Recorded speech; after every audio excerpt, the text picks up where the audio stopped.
उपखंड दुदुरकोड़ ग्राम करण साहि धूमधाम अष्टप्रहर नामयज्ञ अनुष्ठित हो जाइछि।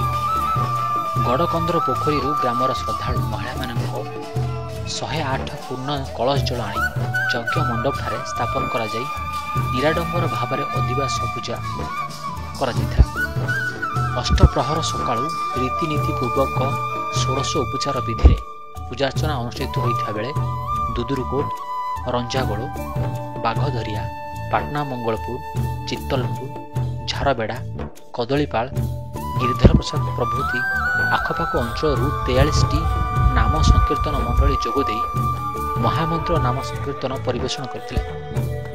आखपाख अंचल बहु श्रद्धालु जोगदे ठाकुर दर्शन कर विभु कृपा लाभ कर।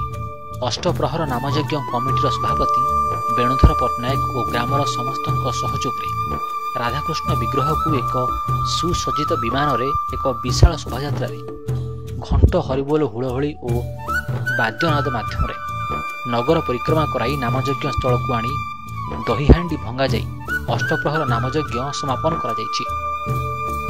ढेंकानाल हिंदोलरू नीरज पाल रिपोर्ट, टीवीपीसीआर।